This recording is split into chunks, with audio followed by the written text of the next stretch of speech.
Hello बच्चों, कैसे हो आप लोग। बच्चों, आज हम लोग क्लास 9 का एक chapter the fundamental unit of life, उसका बेटा एक छोटा सा एक टॉपिक है न्यूक्लियस। इसके बारे में आज पढ़ेंगे हम लोग। बेटा अगर न्यूक्लियस की बात की जाए, न्यूक्लियस पहला सेल ऑर्गेनील है जो डिस्कवर हुआ। इसकी डिस्कवरी बेटा किसने की थी? रॉबर्ट ब्राउन ने की थी 1931 में। जितनी भी यूकैरियोटिक सेल हैं सभी में पाया जाता है, और सेल के अंदर होने वाली जितनी भी मेटाबॉलिक एक्टिविटीज हैं उन सभी एक्टिविटीज को कंट्रोल करने का काम न्यूक्लियस का होता है। साथ साथ में आप नोट्स बना सकते हैं। डिस्कवर्ड बाई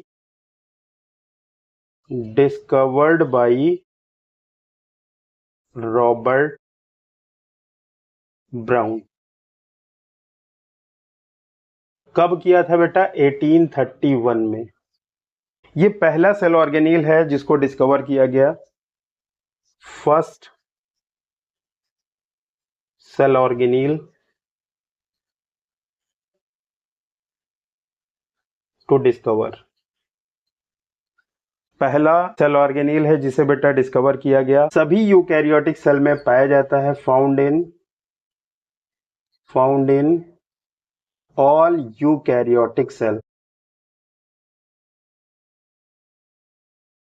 कुछ सेल्स हैं जहां पर नहीं पाया जाता है, जैसे ह्यूमन आरबीसी, जो मैच्योर फॉर्म में होती हैं उनमें। इसका मेन फंक्शन क्या है? Control all metabolic activities of the cell. Cell की सभी मेटाबॉलिक एक्टिविटीज को कंट्रोल करने का काम न्यूक्लियस का होता है। अब हम लोग बेटा इसके स्ट्रक्चर के बारे में बात करते हैं। देखिए बच्चों, न्यूक्लियस का स्ट्रक्चर कुछ ऐसा दिखेगा। ये बेटा साइटोप्लाज्म में पाया जाएगा सेल के, और डबल मेम्ब्रेनस सेल ऑर्गेनील है। बेटा इसमें जो फ्लूइड भरा होता है उसे कहते हैं न्यूक्लियोप्लाज्म। जो फ्लूइड इसके अंदर भरा हुआ है इसे कहेंगे न्यूक्लियोप्लाज्म। ये बेटा इसका फ्लूइड है। ये बेटा आप जो देख रहे हैं ये क्रोमोसोम है। क्रोमोसोम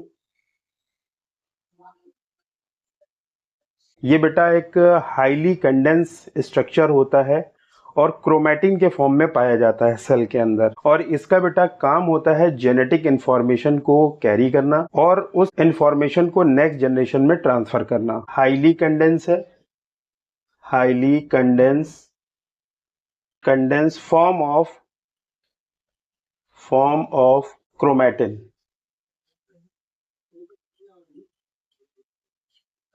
ये विजिबल होते हैं, visible at the time of cell division. जब बेटा सेल डिवीजन होती है तब इन्हें आप देख सकते हैं। और एक स्टेज होती है मेटाफेज, उसमें सबसे क्लियरली विजिबल होते हैं। मेटाफेज में ये बेटा सबसे ज्यादा क्लियरली विजिबल होते हैं, क्योंकि वहां पर ये सबसे ज्यादा कंडेंस फॉर्म में पाए जाते हैं। ऑर्गेनिजम्स में पाई जाने वाली वो सेल जो डिवाइड नहीं करती हैं उनमें बेटा ये क्रोमैटिन क्रोमोसोम के फॉर्म में नहीं पाया जाता है, उसमें ये क्रोमैटिन के फॉर्म में ही, डिफ्यूज फॉर्म में ही पाया जाता है। इन नॉन डिवाइडिंग cell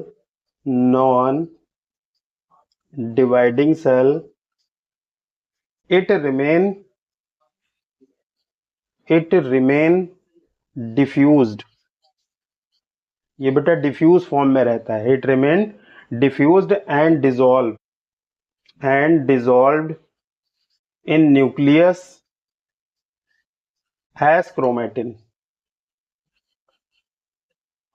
तब बेटा ये क्रोमोसोम के फॉर्म में नहीं पाया जाएगा। तो ये क्रोमैटिन आप देख रहे हैं, इसके पास बेटा क्या है? ये डीएनए इन प्रोटीन से मिलके बना हुआ होता है। तो chromatin made up of DNA and protein. DNA and protein का बना हुआ होता है। डीएनए के पास बेटा क्या होता है? ये डीएनए ये जेनेटिक इंफॉर्मेशन को कैरी करता है और उसे अगली जनरेशन में ट्रांसफर करने का काम करता है। Contain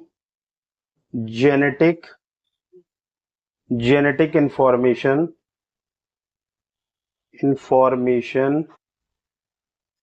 and transfer it from one generation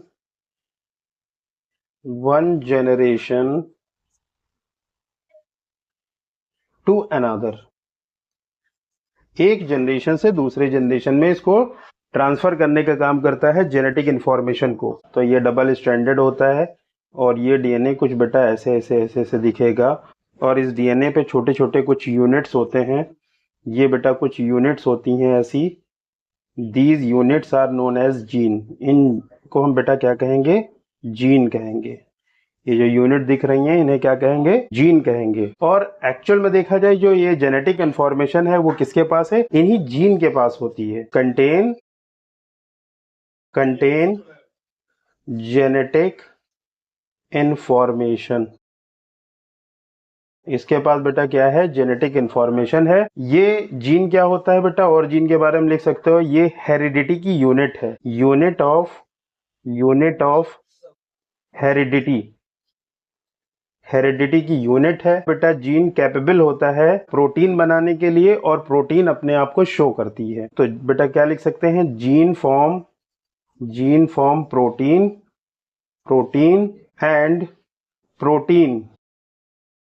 and protein show function.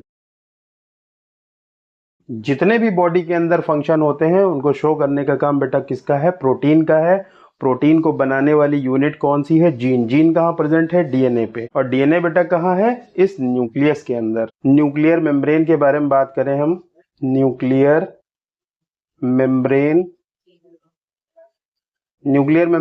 कैसी है बेटा? डबल मेम्ब्रेनस है, डबल वॉल्ड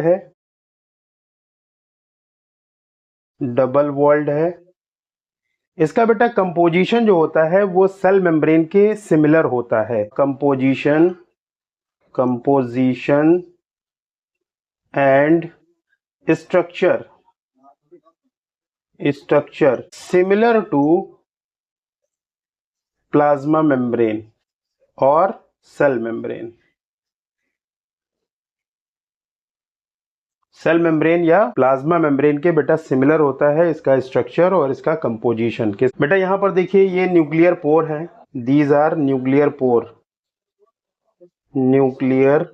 पोर हैं और ये बेटा पोर साइटोप्लाज्म से डायरेक्टली जुड़े हुए होते हैं। इसका मतलब है कि सेल के अंदर का जो मटेरियल है वो सेल के बाहर के मटेरियल से कनेक्टेड रहता है with the help of nuclear pore. You can say that nucleoplasm is connected with cytoplasm with the help of nuclear pore. जो मटेरियल सेल के अंदर, जैसे बेटा डीएनए है, डीएनए क्या करता है कि मैसेंजर आरएनए का फॉर्मेशन करता है। मैसेंजर आरएनए इन्हीं पोर के थ्रू साइटोप्लाज्म में जाकर प्रोटीन सिंथेसिस करता है। तो यहाँ पर बेटा एक्सचेंज हो रहा है मटेरियल का। Help to exchange materials between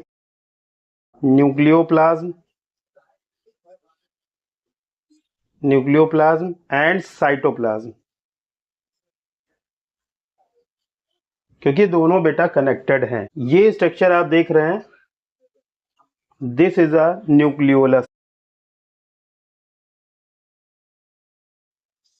ये बेटा न्यूक्लियोलस है। न्यूक्लियोलस का काम होता है बेटा आरएनए का सिंथेसिस करना। Synthesis of RNA, ribosomal RNA का फॉर्मेशन बेटा न्यूक्लियोलस करता है। तो ये कुछ इंफॉर्मेशन बेटा इसके स्ट्रक्चर के बारे में थी जो इंपॉर्टेंट है। अब हम लोग बेटे बात कर लेते हैं न्यूक्लियस के फंक्शन के बारे में। Centre of genetic information.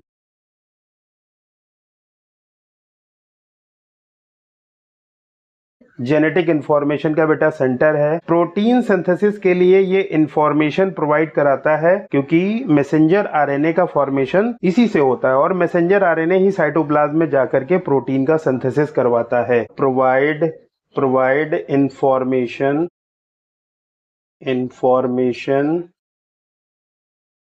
For protein synthesis. Cell जब डिवाइड करती है तो सेल के डिवीजन में सबसे बड़ा रोल जो होता है बेटा वो न्यूक्लियस का होता है। तो help in cell division. Cell की जितनी भी मेटाबॉलिक एक्टिविटी हैं उनको कंट्रोल करने का काम भी न्यूक्लियस का ही है। Control all cellular activities.